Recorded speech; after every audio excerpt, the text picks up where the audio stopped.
अस्सलाम वालेकुम दोस्तों। तो मैं हाँ तुहाडा मेज़बान मियाँ मुहम्मद अफजल भट्टू। तो अज मैं जनाब अपने दोस्तों भरावां वास्ते जिहड़ी आलू की फसल है ना, ये बारे मालूमात लेने हैं। ये आलू इन्होंने जनाब मेरे कज़न दे बाबर इकबाल भट्टू दे पहले पानी तो भी उसका इंटरव्यू लिया सी। ते हुण जनाब उनका जिहड़ा ना बंदा खड़ा है, बंदा तो रब दा ही है, तो बाकी दूसरा ने कमकार इहदे जिम्मे ही है। तो इस तू इहदे बारे मालूमात लेने भी किन्ने दिनों के हो गए ने।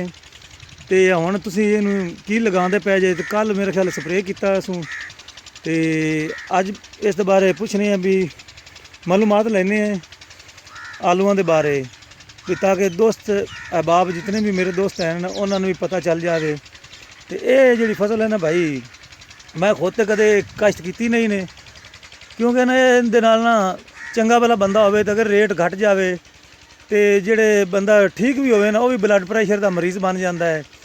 तो अगर रेट घट गया तो बंदे का ब्लड प्रैशर डाउन हो गया, अगर जे वध गया तो उनका हाई भी हो सकता है।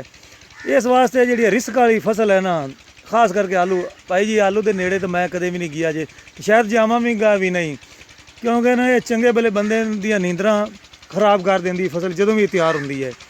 तो पिछले साल भी यही हालात जमींदारां दा रहा सी। अच्छे भले बंदे जेड़े ना बड़े परेशान होए सन। तो पिछले साल मेरे चाचा जी ने आख्या सी भी मैं इंदा अगे काफ़ी कम अज़ कम 20 एकड़ बीजांगा। तो लेकिन जो फिर वो ब्लड प्रैशर वाला मामला बना, रेट थोड़ा पहले लग्या सी तो फिर कुछ वल हो गया सी।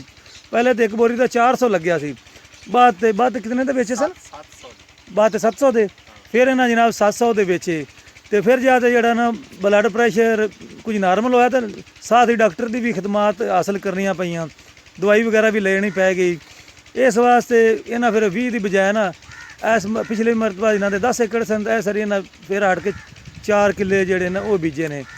तो बल्कि 4.5 किले। तो चलो जेड़े भरा दे दिल तकड़े ने वो ये फसलां बीजियां करन, ते जिन्हां दे दिल ने ना कमज़ोर वो बिल्कुल इस दे नेड़े ना जावन। नहीं तो जनाब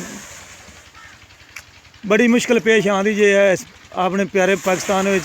सब्जी माफिया जेड़े है ना, मंडी माफिया, ये कुछ नहीं पल्ले पाता जे। कि जदों ये किसानों कोलों लैके चले जाते हैं, आलू स्टोर कर लेंदे ने, तो फिर अपनी मर्जी का रेट जनाब यकदम ही उपर लै जाते है।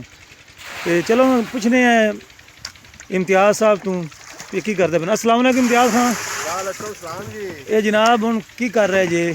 खाद घोल रहे हैं आलू वाला। पहले ब्रेक ला बाल्टी दी, तो मेरे नाल गल कर। ये जी और खाद घोल रहे हैं, खाद आलूआं नूं लावन वास्ते में।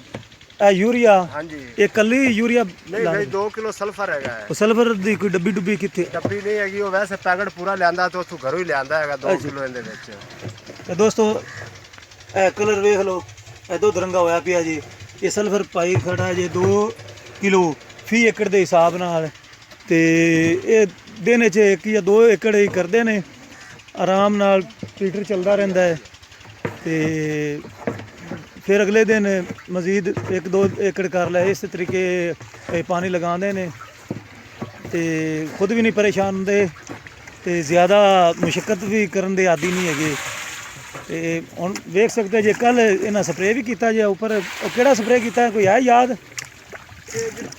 किस वास्ते किया ने? मछली तेले वास्ते, सुंडी वास्ते। तो कोई हिफाजती स्प्रे भी इन्हें किया है उपर बूटियां दे नज़र आ रहा है जनाब, देख सकते जी सफेद मछली। तो जुआं वगैरह वास्ते इन्होंने जनाब किया है स्प्रे भी। अज फिर खाद लगाते पे ने। तो अच्छी फसल है, अल्लाह ताला इन्होंने भी कामयाब करे। तो मेरे दूसरे दोस्त भरावां भी जेड़े आलू के शौकीन है। तो ये किन्ने दिन हो गए ने आलू लग्या नूं? इन्हां जी होगा ने 1 महीना 8 दिन। तो दोस्तों 1 महीना तो 8 दिन हो गए जे।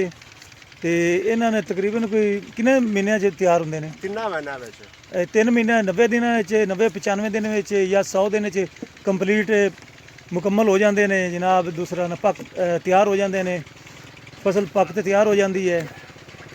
तो हुण मैं तुहाडे दी इजाज़त चाहना। अल्लाह हाफिज़। पाकिस्तान जिंदाबाद। सरसब्ज पाकिस्तान। ਲੇਕਿਨ ਬਰਾਲ ਨੂੰ ਇਹਦੇ ਨਾਲ ਪਹਿਲਾਂ ਕੋਲ ਹਾਂ ਉਹ ਜਾਣੇ ਸਿਰਫ ਕਰੀਏ ਕੱਲ ਵੀ